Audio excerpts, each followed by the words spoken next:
চলমান কোটা ইস্যু নিয়ে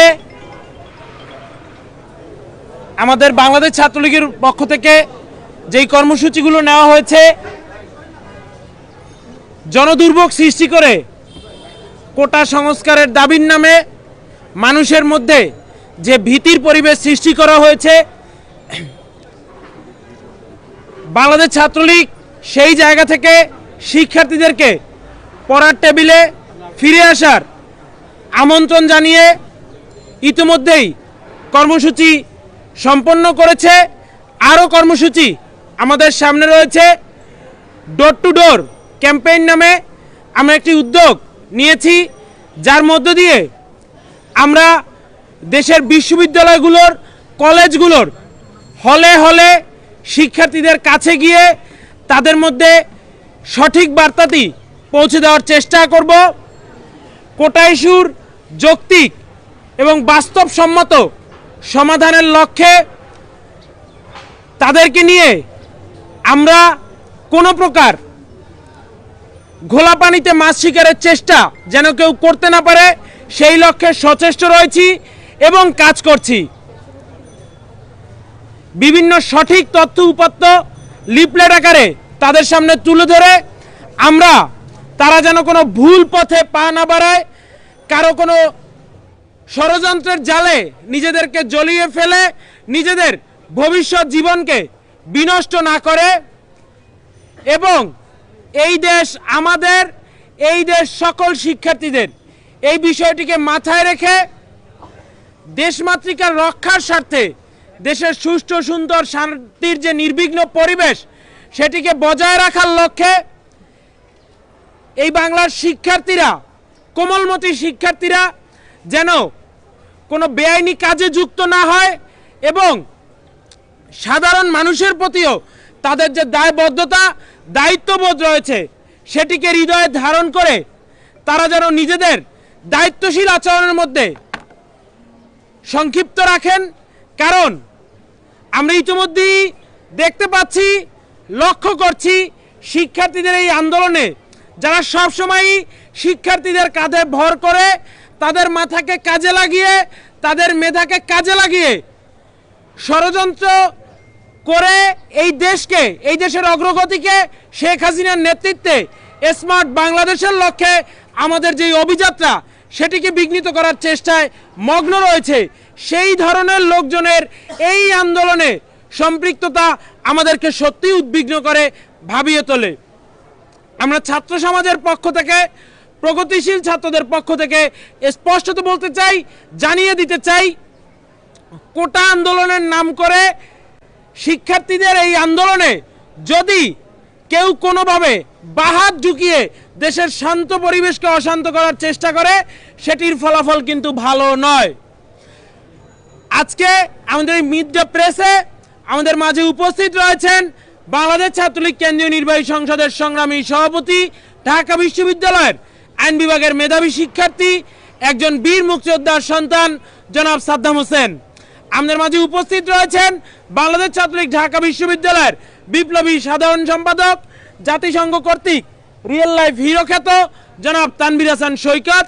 আমাদের মাঝে উপস্থিত বাংলাদেশ ছাত্রলীগের বিজ্ঞ কেন্দ্রীয় নেতৃবৃন্দ, ঢাকা বিশ্ববিদ্যালয় ছাত্রলীগের নেতৃবৃন্দ, ঢাকা বিশ্ববিদ্যালয়ের বিভিন্ন হল শাখার সভাপতি, সাধারণ সম্পাদক বৃন্দ এবং বাংলা ছাত্রলীগের বিভিন্ন ইউনিটের নেতৃবৃন্দ, সর্বোপরি যারা আমাদের এই সংবাদ সংগ্রহ করতে এসেছেন, মিড দ্য প্রেসের উপস্থিত হয়েছেন সেই সম্মানিত ইলেকট্রনিক, প্রিন্ট এবং মাল্টিমিডিয়ার সাংবাদিক ভাই ও বন্ধুরা, সকলকে আমাদের প্রাণের চেয়ে প্রিয় সংগঠন, শিক্ষা, শান্তি এবং প্রগতির পতাকাবাহী সংগঠন স্মার্ট বাংলাদেশ গড়ার লক্ষ্যে স্মার্ট প্রজন্মের সবচেয়ে নির্ভরযোগ্য ঠিকানা বাংলাদেশ ছাত্রলীগের পক্ষ থেকে মুজিবীয় শুভেচ্ছা এবং রক্তিম অভিবাদন। আজকে আমরা কিছু বিষয় উল্লেখ করব আপনাদের সামনে। সেটি হচ্ছে, নারী কোটা নিয়েও একটি নির্দিষ্ট শ্রেণীর কতিপয় লোকের, গুটি কয়েক লোকের আস্ফলন আমরা দেখতে পাচ্ছি। আমি প্রশ্ন রাখতে চাই, এদেশে নারীরা যদি কোনো সুবিধা পায়, সেটি কি শুধুমাত্র আপনার আমার বোনই পাবে বা আপনার আমার মা মেয়েই পাবে? এটি সকল নারীদের জন্য সমানভাবে প্রযোজ্য। তাহলে এখানে সমস্যাটি কোথায়? এর উদ্দেশ্য কি? এদেশের নারীদেরকে পিছিয়ে দিয়ে পশ্চাৎপদতার দিকে ঠেলে দিয়ে কারা সামনের দিনে এদেশকে মৌলবাদী জঙ্গিবাদী রাষ্ট্রে পরিণত করার ভাবধারা কায়েম করতে চায়, এগুলো আমাদেরকে খতিয়ে দেখতে হবে। জেলা কোটা নিয়ে কথা হচ্ছে। জেলা কোটার ফলে কি কোনো নির্দিষ্ট জেলার লোকজন সুবিধা পাচ্ছে? না, অবশ্যই না। জেলা কোটার মাধ্যমে যেটি নিশ্চিত করা হয়, পশ্চাৎপদ যেই জেলাগুলো রয়েছে কিংবা যেই জেলাগুলো থেকে তুলনামূলকভাবে উচ্চ চাকরিতে অংশগ্রহণ কম, সেই জেলাগুলো থেকেও যেন সমানভাবে মানুষ উঠে আসে। এটাই তো বৈষম্যহীন বাংলাদেশ গড়ে তোলার একটি প্রতিচ্ছবি, যে বাংলাদেশের কোনো জেলায় জেলায় কোনো ভেদাভেদ থাকবে না। 64 জেলার সকল জেলায় সমানভাবে মানুষ উপরের স্তরে উঠে আসবে। এক্ষেত্রে সমস্যাটি কোথায়? সেই প্রশ্ন তো আজকে রাখতেই হয়। আমাদের এই দেশ 9 মাসের রক্তক্ষয়ী স্বাধীনতা যুদ্ধের পরে স্বাধীন হয়েছে। আমাদের মুক্তিযোদ্ধারা তাদের জীবনকে তুচ্ছ জ্ঞান করে এদেশের মানুষের জন্য স্বাধীন বাংলাদেশের পতাকাকে ছিনিয়ে এনেছে। সেই মুক্তিযোদ্ধাদেরকে নিয়ে এত অ্যালার্জি কাদের? মুক্তিযোদ্ধাদের ব্যতীত বাংলাদেশ, মুক্তিযোদ্ধাদের ব্যতীত স্বাধীন বাংলাদেশের লাল সবুজ পতাকা কল্পনা করা অসম্ভব। মুক্তিযোদ্ধাদেরকে যথাযথ সম্মান দিতে হবে। মুক্তিযোদ্ধাদেরকে অবজ্ঞা বা কটাক্ষ করে কোনো প্রকার আস্ফালন এই বাংলার মাটিতে সহ্য করা হবে না। আদিবাসীদের জন্য, ক্ষুদ্র নৃগোষ্ঠীদের জন্য কোটা ব্যবস্থার সংরক্ষণে সমস্যা কোথায়? আমরা কি চাই না এই দেশ পাহাড়ের মানুষের যেমন সমতলের মানুষেরও তেমন? এই নীতিটিকে আমরা বিশ্বাস করি না।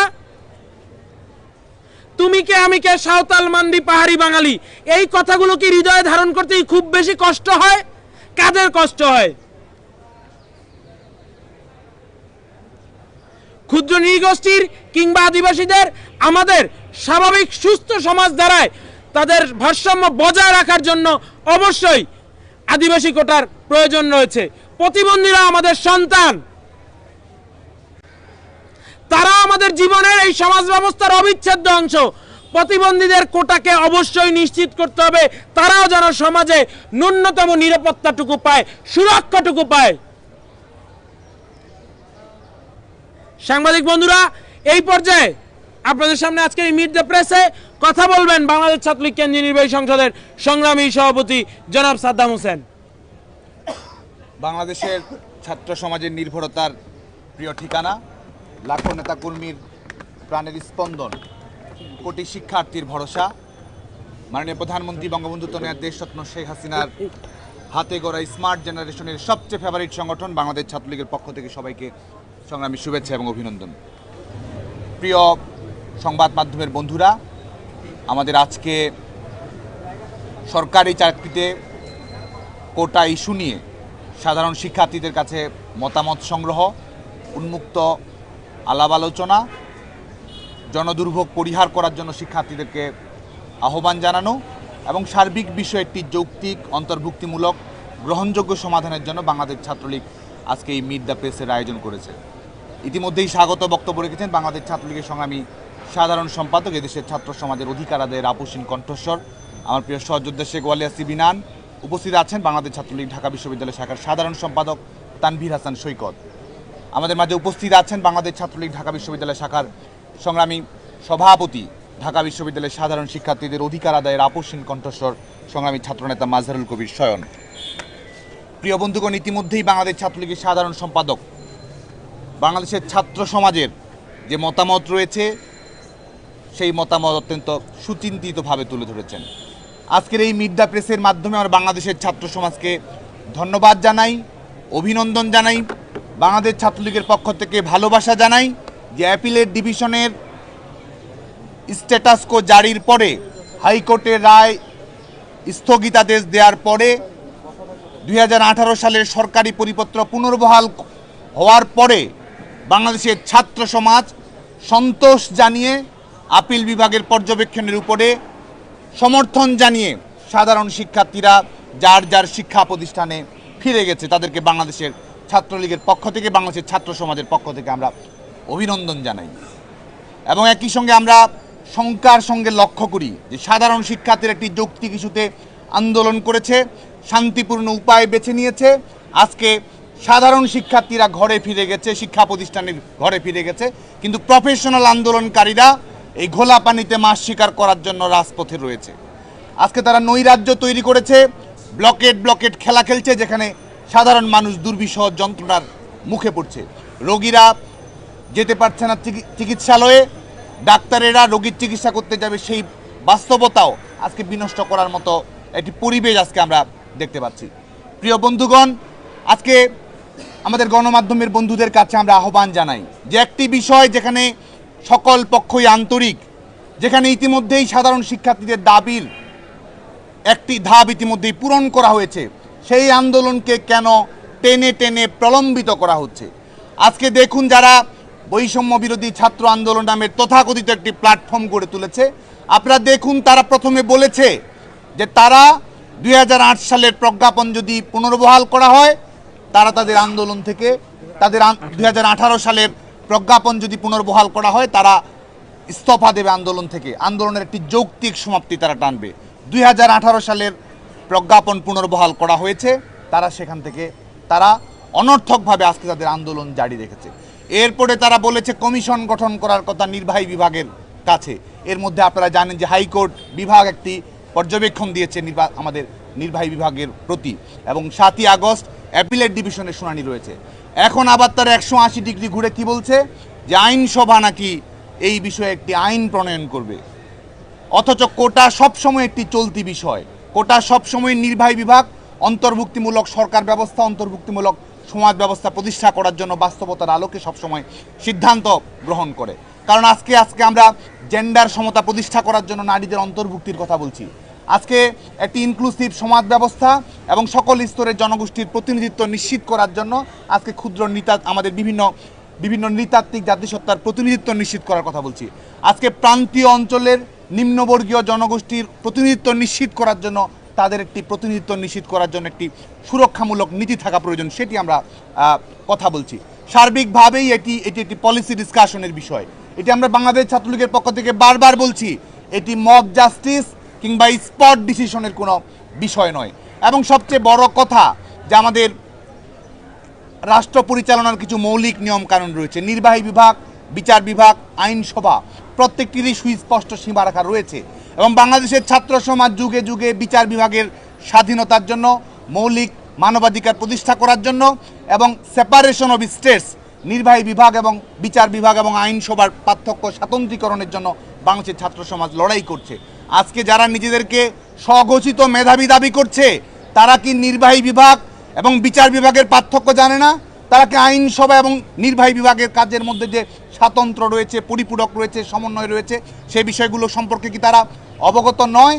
এবং আমরা আমাদের ছাত্র সমাবেশ থেকে আমরা প্রশ্ন উত্থাপন করেছি যে তারা আসলে চায় কি। তারা বলছে কোটা না মেধা, আবার গণমাধ্যমের বন্ধুদের কাছে তারা বলছে তারা কোটা সংস্কার চায়। এবং এই যে মেধার টেন্ডার নেয়া, এটি আজকে আমাদের গণমাধ্যমের বন্ধুদের কাছেও আজকে আমরা তুলে ধরতে চাই। কারণ একটি সরকারি নিয়োগ প্রক্রিয়া, এটি আমরা প্রশ্ন হচ্ছে এটি নিয়োগ প্রক্রিয়াটি স্বচ্ছ থাকছে কিনা, আমরা একটি যৌক্তিক পলিসি গ্রহণ করছি কিনা, এটি বিষয়। এটি তো মেধা কিংবা অমেধার লড়াই, সেটি নয়।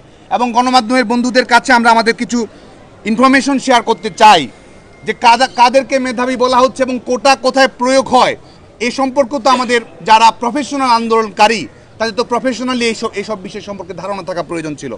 আমাদের গণমাধ্যমের বন্ধুদের সঙ্গে আমরা শেয়ার করতে চাই 43তম বিসিএসে আপনারা জানেন যে পরীক্ষায় প্রিলিমিনারি পরীক্ষায় অংশগ্রহণ করেছিল 4,42,832 জন। প্রিলিমিনারি পরীক্ষায় প্রায় 5 লক্ষ শিক্ষার্থী অংশগ্রহণ করেছিল। সেখান থেকে লিখিত পরীক্ষায় উত্তীর্ণ হয়েছে 15,229 জন। 5 লাখ থেকে 15,000, এই 15,000 শিক্ষার্থী কি মেধাবী নয়? এবং শুধু তাই নয়, লিখিত পরীক্ষায় 15,000 শিক্ষার্থী উত্তীর্ণ হওয়ার পরে ভাই গিয়ে 2,163 জন পরীক্ষার্থী উত্তীর্ণ হয়। এবং যখন ক্যাডার সার্ভিসে আমরা তাদেরকে নিয়োগ দেই, ঠিক সেই মুহূর্তে কোটার বিষয়টি প্রয়োগ করা হয়। তাহলে এই যে 5 লাখ থেকে যে 15,000 শিক্ষার্থী এসে, যে 15,000 থেকে যে 3,000 শিক্ষার্থীর কাছে আরও নিচে শিক্ষার্থীরা নির্বাচিত হয়েছে, তারা কি মেধাবী নয়? এই যে মেধা এবং অমেধা, কোটা না মেধা, এ ধরনের একটি প্রোপাগান্ডা আমরা পরিচালনা করছি, এটি কি সুস্থতার পরিচায়ক? এটি কি মেধার পরিচায়ক? নাকি মেধার নামে এটি মেধাহীন একটি বিতর্ক আজকে বাংলাদেশের ছাত্র সমাজের উপর এই গুটি কয়েক আন্দোলনকারী চাপিয়ে দেওয়ার চেষ্টা করছে বলে আমরা মনে করি। এবং আজকে আমরা বলেছি যে এটি তো একটি পলিসি ডিসকাশনের বিষয় এবং তাৎক্ষণিক যে সমাধান প্রয়োজন ছিল আদালতের নির্দেশের মাধ্যমে ইতিমধ্যেই সেই তাৎক্ষণিক সমাধান হয়েছে। এই মুহূর্তে বাংলাদেশে কোথাও কোনো কোটা নেই। তাহলে তারা কি সরকারি চাকরির পরীক্ষায় অংশগ্রহণ করে উত্তীর্ণ হতে চায়? তারা কি চাকরিজীবী হতে চায় নাকি আন্দোলনজীবী হতে চায়? বাংলাদেশের ছাত্র সমাজের পক্ষ থেকে আমরা এই প্রশ্নটি রাখছি এবং আমাদের অভিজ্ঞতা রয়েছে এবং এই অভিজ্ঞতাগুলো আমরা বিনয়ের সঙ্গে তুলে ধরতে চাই। 2018 সালে যারা কোটা বাতিলের আন্দোলন করেছে, যে আহ্বায়ক যে ফোরামটি যারা গঠন করেছে, আমাদের কাছে তথ্য উপাত্ত রয়েছে, এই আন্দোলনকারীদের একজনও বিসিএস প্রিলিমিনারি পরীক্ষায় উত্তীর্ণ হতে পারেনি। এবং বর্তমান সময়েও সেই একই রকম বাস্তবতা আমরা পরিলক্ষিত করছি কিনা সেই প্রশ্নটি কিন্তু আমাদের সামনে রয়েছে। এবং আমরা লক্ষ্য করছি এটি একটি সরকারের জন্য, রাষ্ট্রের জন্য অত্যন্ত গুরুত্বপূর্ণ বিষয় যে আমরা আমাদের প্রতিনিধিত্বমূলক সরকার ব্যবস্থা, সমতার নীতি, বৈষম্য নিরসনের নীতি আমরা প্রয়োগ করব। তারা মুখে বলছে বৈষম্য বিরোধী ছাত্র আন্দোলন, অথচ আমাদের বাংলাদেশে নারীরা যে প্রশাসনিক চাকরিতে 25% রয়েছে, প্রত্যেকটি সরকারি বেসরকারি চাকরিতে আমাদের নারীদের অংশগ্রহণ যে কম রয়েছে, নারীদেরকে সামনের দিকে নিয়ে এসে যে জেন্ডার সমতা প্রতিষ্ঠিত করতে হবে, বৈষম্য নিরসন করতে হবে, সেই বিষয়ে আমাদের ছাত্র বন্ধুদের, আন্দোলনকারী শিক্ষার্থীদের কোনো কথা আমরা দেখতে পাই না।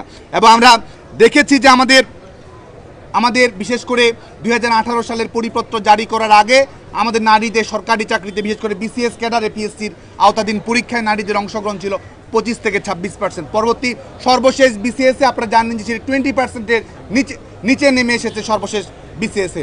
যে কারণে আমরা আহ্বান জানাচ্ছি যে আমাদের জেন্ডার সমতা প্রতিষ্ঠিত করার জন্য, নারীর ক্ষমতায়ন নিশ্চিত করার জন্য আমাদের যে নিয়ম নীতি থাকা প্রয়োজন, সাংবিধানিক সুরক্ষা প্রয়োজন, সেটি তো আমাদেরকে অবশ্যই রাখতে হবে। তাহলে কি তারা বৈষম্য নিরসনের জন্য আন্দোলন করছে নাকি বৈষম্য জারি রাখার জন্য তারা আন্দোলন করছে এবং আমাদের নারীদেরকে সমাজের প্রতিপক্ষ বানাচ্ছে, নারীদেরকে প্রশাসনিক নিয়োগ প্রক্রিয়া থেকে দূরে রাখার লক্ষ্য তারা চরিতার্থ করতে চাচ্ছে, সে বিষয়ে আমাদের গণমাধ্যমের বন্ধুরা অবগত রয়েছেন বলে আমরা জানি। এবং আমাদের বিভিন্ন জাতিসত্তার নৃতাত্ত্বিক জনগোষ্ঠী যারা রয়েছে, আপনারা জানেন যে এই 2018 সালে পরিপত্র জারি করার আগেও খুব বেশি বিভিন্ন আমাদের 50-এর অধিক বিভিন্ন নৃতাত্ত্বিক জাতিসত্তা রয়েছে। 20 জন 21 জন করে তারা আমাদের এই পিএসসির আওতাধীন বিসিএস পরীক্ষায় তারা অংশগ্রহণ করার সুযোগ পেত। পরবর্তীতে সর্বশেষ বিসিএসে আমরা দেখেছি মাত্র 2 জন পার্বত্য চট্টগ্রাম থেকে, একজন নিরীক্ষা ক্যাডার, একজন প্রশাসন ক্যাডারের সুযোগ পেয়েছে। তার মানে কি আমরা তাদেরকে আমাদের ইনক্লুসিভ সোসাইটি প্রতিষ্ঠিত করার জন্য তাদেরকে আমরা এক ধরনের প্রোটেকশন দেব না, যেটি আমাদের সাংবিধানিক অঙ্গীকার। এবং এটিতে আমরা সুস্পষ্টভাবে বলছি যে কোনো যিনি পরীক্ষায় ভালো করছে না, বাংলাদেশের আমলাতান্ত্রিক প্রক্রিয়ায় তার অংশগ্রহণেরই সুযোগ নেই। সবাই মেধাবী, এর মধ্য থেকে মেধাবীদের মধ্য থেকে যারা প্রতিযোগিতায় প্রাগ্রসর তাদেরকে বাংলাদেশের আমলাতন্ত্রে নিয়োগ করা হয়। এবং আমরা আজকে দাবি করছি যে আমরা এমন অবস্থায় একটি যেন পৌঁছে গেছি, আন্দোলনকারীদের ভাবগতি দেখে মনে হচ্ছে যে বাংলাদেশে যে অঞ্চলভিত্তিক যে বৈষম্য রয়েছে, প্রান্তীয় অঞ্চলের মানুষের যে সুযোগ সুবিধা থেকে বঞ্চনা রয়েছে, সেখান থেকে পুরোপুরি আমরা যেন সরে এসেছি, সেই জায়গা যেন একটি সুষম রাষ্ট্র যেন আমরা প্রতিষ্ঠিত করতে পেরেছি ইতিমধ্যেই, সেই ধরনের একটি ভাবগতি আমরা দেখতে পাচ্ছি। আমরা মনে করি তারা বোকার স্বর্গে বসবাস করছে, মেধার স্বর্গে নয়, তারা আসলে বোকার স্বর্গে বসবাস করছে। এবং আমাদের কাছে যেটি পরিসংখ্যান রয়েছে আমাদের নারীদের অংশগ্রহণের ক্ষেত্রে, বিসিএস পুলিশে আপনারা জানেন যে 36তম বিসিএসে মাত্র 14 জন, 37তম বিসিএসে 14 জন, 38তম বিসিএসে 12 জন, 40তম বিসিএসে 10 জন, 41তম বিসিএসে 4 জন নারী আমাদের এই প্রশাসনিক প্রক্রিয়া অংশগ্রহণ করার সুযোগ পেয়েছে। এবং পুলিশ সার্ভিসে যদি দেখেন যে আমাদের 41তম বিসিএসে পুলিশ সার্ভিসে 18টি জেলা থেকে কোনো প্রতিনিধিত্ব আমরা নিশ্চিত করতে পারিনি। 40তম বিসিএসে 24টি জেলা থেকে একজন পুলিশও নিয়োগ লাভ করতে পারেনি। এই হচ্ছে বাংলাদেশের প্রশাসনিক নিয়োগ প্রক্রিয়ার বাস্তবতা।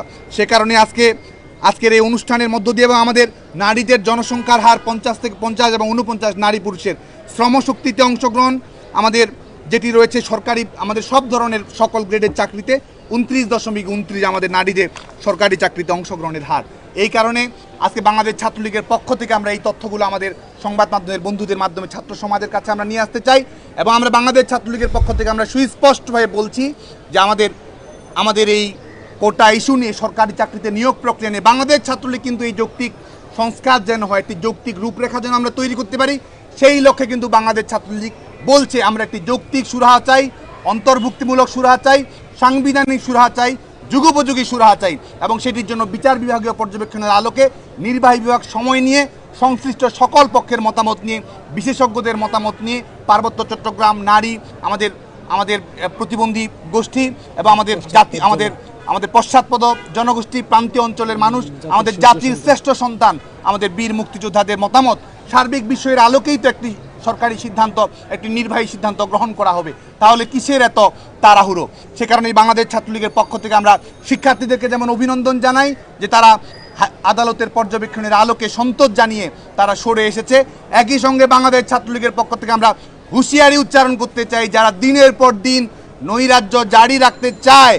আমরা মনে করি যে বাংলাদেশের মানুষকে বাংলাদেশের ছাত্র সমাজকে যারা গণমানুষের প্রতিপক্ষ হিসেবে পর্যবসিত করতে চায়, বাংলাদেশের নারী সমাজের অগ্রগতি উন্নয়নকে যারা বাধাগ্রস্ত করতে চায়, পশ্চাৎপদ জনগোষ্ঠীকে বৈষম্য মুক্তির সংগ্রামকে যারা বাধাগ্রস্ত করতে চায়, বাংলাদেশের ছাত্র সমাজ তাদের বিরুদ্ধে ঐক্যবদ্ধ রয়েছে। যে কারণে আজকে আপনারা জানেন যে আমরা কিন্তু বাংলাদেশ ছাত্রলীগের যৌক্তিক সংস্কার চাই। বাংলাদেশ ছাত্রলীগও প্রশাসনিক নিয়োগ প্রক্রিয়ার জন্য মেধাভিত্তিক, সমতাভিত্তিক, বৈষম্য নিরসনের উপযোগী, ইনক্লুসিভ হয়, সেজন্য কিন্তু বাংলাদেশ ছাত্রলীগ এই আন্দোলন সংগ্রাম চালিয়ে যাচ্ছে। আমরা মনে করি যে মব জাস্টিস নয়, কনস্ট্রাকটিভ পলিসি অ্যাডভোকেসির মাধ্যমে এই সমস্যাটির একটি সমাধান তৈরি করা সম্ভব। আজকে দেখুন যে শাহবাগকে অবরোধ করা, ব্লকেট তৈরি করা, চাইলেই তো জাদুঘরের সামনে সমাবেশ করা যায়, চাইলেই তো সন্ত্রাস বিরোধী রাজু ভাস্কর্যের সামনে সমাবেশ করা যায়। এখনই তো এমন নয় যে ঠিক এই মুহূর্তেও যেখানে বাংলাদেশে কোনো কোটা নেই, তাহলে শুধুমাত্র পলিটিক্যাল অ্যাটেনশন সিকিংয়ের জন্য সাধারণ মানুষকে এই যে দুর্বিষহ যন্ত্রণায় ফেলে দেয়া এবং একই সঙ্গে বিএনপি জামায়াতের রাজনৈতিক ষড়যন্ত্রের গুটির অংশ হিসেবে শিক্ষার্থীদেরকে যে পরিণত করা, তার বিরুদ্ধে বাংলাদেশ ছাত্রলীগ ঐক্যবদ্ধ রয়েছে, সচেতন রয়েছে। এবং বাংলাদেশ ছাত্রলীগ এখান থেকে আপনারা জানেন যে আমরা ডোর টু ডোর ক্যাম্পেইন পরিচালনার উদ্বোধন করছি এবং একই সঙ্গে এক ধরনের পলিসি অ্যাডভোকেসি আমরা পরিচালনা করছি, কারণ আমরা মনে করি সাধারণ শিক্ষার্থীদের মতামত আমরা গ্রহণ করব। যৌক্তিক সংস্কারের অংশ হিসেবে আনুপাতিক হারটি কীরকম হতে পারে, শিক্ষার্থীদের কাছ থেকে আমরা সেই মতামত সংগ্রহ করব, সাধারণ শিক্ষার্থীদের কাছে বাস্তব তথ্য উপাত্ত আমরা তুলে ধরব, সেটির আলোকে আমরা যথাযোগ্য কর্তৃপক্ষের কাছে যথাযথভাবে বাংলাদেশ ছাত্রলীগের পক্ষ থেকে সাধারণ শিক্ষার্থীদের মতামত আমরা তুলে ধরব এবং এর মধ্যে বিচার বিভাগীয় পর্যবেক্ষণ আসবে। সেটির পরেই কিন্তু একটি ইনক্লুসিভ সিদ্ধান্ত, একটি গ্রহণযোগ্য সিদ্ধান্ত, একটি টেকসই সমাধান হতে পারে বলে আমরা দৃঢ়ভাবে বিশ্বাস করি। এবং যতক্ষণ পর্যন্ত না এটির একটি যৌক্তিক সুরাহা হচ্ছে, বাংলাদেশ ছাত্রলীগ অবশ্যই সাধারণ শিক্ষার্থীদের সাথে নিয়ে শান্তিপূর্ণভাবে গণতান্ত্রিক উপায়ে, আইনসঙ্গত উপায়ে তাদের যে লড়াই রয়েছে আমাদের, সেই লড়াইকে আমরা অবশ্যই অব্যাহত রাখব। সে কারণে আজকে আপনারা জানেন যে আমাদের বিশ্ববিদ্যালয়গুলোতে আমরা প্রত্যাশা করছি যে অনতিবিলম্বে ক্লাস পরীক্ষা চালু হবে। সাধারণ শিক্ষার্থীরা ইতিমধ্যেই ফিরেছে, তারাও নিয়মিত ক্লাস পরীক্ষা শিক্ষা কার্যক্রম অব্যাহত রাখবে এবং আমাদের স্বাভাবিক শিক্ষা কার্যক্রমকে কেউ যদি বিঘ্নিত করতে চায়, বাংলাদেশ ছাত্রলীগের পক্ষ থেকে আমরা সুস্পষ্ট হুঁশিয়ারি উচ্চারণ করতে চাই। এবং আমরা দেখতে পাচ্ছি যে এই আন্দোলনকে ইতিমধ্যেই রাজনৈতিক রূপ দেওয়া হয়েছে। সর্বশেষ দিনের আন্দোলনে ছাত্রদলের ক্যাডার যারা পেট্রোল বোমা এবং বিভিন্ন ধরনের মানুষ খুনের মামলার আসামি, তাদেরকে আমরা আমাদের সর্বশেষ দিনের সমাবেশে তাদেরকে উপস্থিত হতে দেখেছি। আমাদের কাছে অনুভূত হচ্ছে সাধারণ শিক্ষার্থীদের আবেগকে কাজে লাগিয়ে আজকে সন্ত্রাসীদের একটি গেট টুগেদার তৈরি করার একটি পথ আজকে এটির মাধ্যমে তৈরি করা হচ্ছে। আন্দোলনকারীদের যেখানে দায়বদ্ধতা ছিল, একটি ভালো এক্সিট তৈরি করার প্রয়োজন ছিল এবং সাধারণ শিক্ষার্থীদের প্রতি দায়বদ্ধতা ছিল, শিক্ষা প্রতিষ্ঠানের প্রতি দায়বদ্ধতা ছিল, আইনগত শাসনের প্রতি, বিচার বিভাগীয় স্বাধীনতার প্রতি দায়বদ্ধতা ছিল। কোনো কিছু তোয়াক্কা না করে যে নৈরাজ্যের পরিবেশ তারা তৈরি করেছে, যে এনার্কিজম তারা দেখিয়েছে, বাংলাদেশ ছাত্রলীগ শান্তিপূর্ণভাবে গণতান্ত্রিক উপায়ে তাদের বিরুদ্ধে লড়ে যাবে এবং শিক্ষা প্রতিষ্ঠানের স্বাভাবিক শিক্ষার পরিবেশ এবং কোটা ইস্যুর একটি যৌক্তিক সুরাহা বাংলাদেশ ছাত্রলীগ সুনিশ্চিত করবে। এই আশাবাদ রেখে আমাদের ডোর টু ডোর ক্যাম্পেইন এবং পলিসি অ্যাডভোকেসিতে আমরা গোটা বাংলাদেশের সমস্ত শিক্ষার্থীদেরকে আমরা মতামত জানিয়েছি। তারা চিঠি দিয়ে, লিখিতভাবে কিংবা আমাদের অফিসিয়াল ইমেল অ্যাড্রেসেও তাদের মতামত আমাদের কাছে পৌঁছে দিতে পারে। আমরা মনে করি যে আমরা সাধারণ শিক্ষার্থীদের শান্তিপূর্ণ উপায়ের মাধ্যমে বিদ্যমান সমস্যার একটি যৌক্তিক সুরাহা করতে পারবো এবং আজকে শিক্ষা প্রতিষ্ঠানের স্বাভাবিক শিক্ষার পরিবেশ যেন ফিরে আসে এবং নতুন করে কোনো নৈরাজ্যমূলক ঘটনা যেন না ঘটে, বাংলাদেশ ছাত্রলীগের পক্ষ থেকে আমরা এই প্রত্যয় সুস্পষ্টভাবে উচ্চারণ করছি। আজকের মিট দ্য প্রেসে আমাদের গণমাধ্যমের বন্ধুরা তাৎক্ষণিকভাবে এসেছেন, সবাইকে বাংলাদেশ ছাত্রলীগের পক্ষ থেকে ধন্যবাদ জানিয়ে আমরা আমাদের এই মিট দ্য প্রেসের আজকের এই অনুষ্ঠানের সমাপ্তি ঘোষণা করছি। সবাইকে ধন্যবাদ। জয় বাংলা, জয় বঙ্গবন্ধু। গতকাল তারা যখন সংবাদ সম্মেলন করেছে তখন তারা বলেছে যে ক্যাম্পাসে একটি ছাত্র সংগঠন আপনাদেরকে উদ্দেশ্য করেই বলেছে যে যে বহিরাগতদের টোকাইদের বাস ট্রাকে ভাড়া করে নিয়ে এসে ক্যাম্পাস দখল করা হয়েছে, যে কোনো মুহূর্তে তাদের এই আন্দোলনের উপরে হামলা হতে পারে, তারা সেই শঙ্কায় আছেন। সেই ক্ষেত্রে আপনাদের ভূমিকাটা আসলে কি, তারা এই অভিযোগ করেছে? মানুষকে টোকাই বলা কিংবা যারা তরুণ তাদেরকে অসম্মানজনক কোনো কিছু বলা, এটি কি মেধার পরিচয়? সেই প্রশ্নটি আমরা রাখতে চাই। আর কোটা ইস্যু একটি জাতীয় ইস্যুতে পরিণত হচ্ছে, সে কারণে সাধারণ শিক্ষার্থীদের অংশগ্রহণ তো এখানে থাকবেই। আজকে শাহবাগে যারা জমায়েত হচ্ছে তারা কি একটি নির্দিষ্ট শিক্ষা প্রতিষ্ঠানের শিক্ষার্থী? তারাও তো বাংলাদেশের বিভিন্ন প্রান্ত থেকে এসেছে। তো যৌক্তিক সুরাহা যারা চায়, শান্তিপূর্ণ সুরাহা যারা চায়, তারাও বাংলাদেশের বিভিন্ন শিক্ষা প্রতিষ্ঠানের শিক্ষার্থী থাকবে। আমরা মনে করি তারা আজকে কোটা ইস্যুর সমস্যার সমাধান করা আসলে তাদের মৌলিক উদ্দেশ্য নেই, যে কারণে কিন্তু আন্দোলনকারীরা চাকরির টেবিলে ফিরে যেতে হবে, পড়াশোনা করতে হবে, বাবা মায়ের স্বপ্ন পূরণ করতে হবে, এটি কিন্তু তাদের মূল লক্ষ্য নয়। তাদের মূল লক্ষ্য হচ্ছে রাজনৈতিক এজেন্ডা বাস্তবায়ন করা এবং এই সাধারণ শিক্ষার্থীদের আবেগকে ব্যবহার করে বিএনপি জামায়াত যে ষড়যন্ত্রমূলক রাজনীতি বাস্তবায়ন করতে চায় সেটিকে সামনের দিকে অগ্রসর করাই হচ্ছে এই প্রফেশনাল আন্দোলনকারীদের মূল উদ্দেশ্য। আরেকটা প্রশ্ন হচ্ছে, আগামীকাল হয়তো তারা নতুন কোনো কর্মসূচি দিচ্ছে, সেক্ষেত্রে ছাত্রলীগ তাদের পাল্টা কোনো কর্মসূচি দিচ্ছে কিনা, ডোর টু ডোর ক্যাম্পেইনের কাজ, এটার সাথে আরেকটু বলবেন। কালকে আপনারা যে ডোর টু ডোর কর্মসূচি রাখছেন, সেক্ষেত্রে আপনারা সবগুলো কোটার পক্ষে এক প্রকার কথা বলছেন, কিন্তু চান যৌক্তিক সংস্থা। সেক্ষেত্রে আপনারা বলছেন শিক্ষার্থীরা ইতিমধ্যে ঘরে ফিরে গেছে, আপনারা কি কোনো রূপরেখা তৈরি করেছেন কত পার্সেন্ট কোটা আসলে রাখা যেতে পারে? যেহেতু ওই পক্ষ থেকে বৈষম্যবিরোধী ছাত্ররা বলছে 5% কোটার পক্ষে তারা আছে, আপনারা কোনো রূপরেখা যারা ঘরে ফিরে গিয়েছে তাদের পক্ষ থেকে বা আপনারা তৈরি করেছেন? দেখুন, এটি যাচাই বাছাই করার বিষয়, তথ্য উপাত্ত বিশ্লেষণ করার বিষয়, বিশেষজ্ঞদের মতামত নেওয়ার বিষয়, এবং সবচেয়ে বড় কথা আমাদের আপিল বিভাগের কিন্তু বিচার বিভাগীয় পর্যবেক্ষণ থাকবে। সেটির আলোকে আমরা কিন্তু সুস্পষ্ট হয়ে বলছি, এই সমস্যার সমাধান করার জন্য কিন্তু শর্টকাট ওয়ে নেই। যারা শর্টকাট ওয়ে করতে চায় তারা শর্টকাট রাজনীতি, নিজেদের যে ষড়যন্ত্রমূলক রাজনীতি রয়েছে সেটিকে প্রদর্শিত করার জন্য সামনে নিয়ে এসেছে। এটি তাৎক্ষণিকভাবে কেউ জিজ্ঞেস করলে আমি বলে দিলাম যে এত % মানুষের কোটা দিতে হবে, অথচ সেই সংশ্লিষ্ট মানুষের কোনো মতামত আমরা গ্রহণ করিনি। এটি কোনো সুস্থ চিন্তা নয়। আমরা মনে করি যে সময় নিয়ে, বিশেষজ্ঞদের মতামত নিয়ে যথাযথ উপায়ে এটির একটি প্রকৃত সমাধান তৈরি করা সম্ভব। আর বাংলাদেশ ছাত্রলীগের নিজস্ব কর্মসূচি রয়েছে। বাংলাদেশ ছাত্রলীগ সাধারণ শিক্ষার্থীদের দাবি আদায়ের সবচেয়ে বলিষ্ঠ কণ্ঠস্বর। বাংলাদেশ ছাত্রলীগ শিক্ষার্থীদের প্রত্যাশা পূরণের সবচেয়ে আপসীন সংগ্রাম আমরাই লড়ে যেতে পারি, যে কারণে শিক্ষার্থীদের প্রত্যাশা পূরণ করার জন্য যে ধরনের যৌক্তিক শান্তিপূর্ণ পদ্ধতি এবং কর্মসূচি গ্রহণ করতে হয়, যে ধরনের কর্মপদ্ধতি শিক্ষার্থীদের কাছে গ্রহণযোগ্য, সেই ধরনের কর্মপদ্ধতি বাংলাদেশ ছাত্রলীগ চালু রাখবে। আজকে কিন্তু আমরা শিক্ষার্থীদের কাছে মতামত গ্রহণ করার জন্য আমরা এই বিষয়গুলো জানাচ্ছি, এবং আমরা কিন্তু বলেছি যে বাস্তবতাগুলো রয়েছে, তথ্য উপাত্তগুলো রয়েছে, সেগুলো কিন্তু আমরা উপস্থাপন করেছি যে আমাদের জেন্ডার সমতা প্রতিষ্ঠা করার জন্য, বিভিন্ন নৃতাত্ত্বিক জাতিশক্তির প্রতিনিধিত্ব নিশ্চিত করার জন্য কী ধরনের সংস্কারটি প্রয়োজন, সেটি নিয়ে কিন্তু ইতিমধ্যে আমরা বক্তব্য তুলে ধরছি। আমরা মনে করি যে এটি ব্যাপক পরিসরে পলিসি লেভেলে আলোচনার মাধ্যমেই এটি সুরাহা হওয়া প্রয়োজন। না, কাল যদি বাংলা ব্লকেট হয়, সেক্ষেত্রে ছাত্রলীগ ক্যাম্পাসের নিরাপত্তা বা ক্যাম্পাসে যে ধরনের পরিবেশ রাখা দরকার আপনারা যদি বলছেন, সেরকম কোনো কর্মসূচি থাকবে কিনা ছাত্রলীগের? ছাত্রলীগের নিজস্ব কর্মসূচি থাকবে। আর বিশেষ করে নৈরাজ্যমূলক পরিস্থিতি যদি তৈরি করে, শিক্ষা প্রতিষ্ঠানের পরিবেশ যদি অস্থিতিশীল ধারাবাহিকভাবে কেউ রাখার চেষ্টা করে, বাংলাদেশ ছাত্রলীগ তো অবশ্যই রাজনৈতিকভাবে লড়ে যাবে। এবং যেহেতু ইতিমধ্যেই এই শিক্ষার্থীদের এই একটি যৌক্তিক উপায়কে অযৌক্তিকভাবে ব্যবহার করে রাজনৈতিক এজেন্ডা বাস্তবায়নের প্রচেষ্টা একটি গোষ্ঠীর রয়েছে, তো সেই গোষ্ঠীর বিরুদ্ধে বাংলাদেশ ছাত্রলীগ তো অবশ্যই সচেতনভাবে লড়াই চালিয়ে যাবে।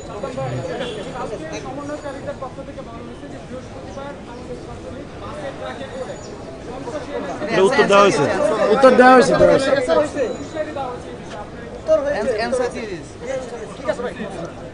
Thank you.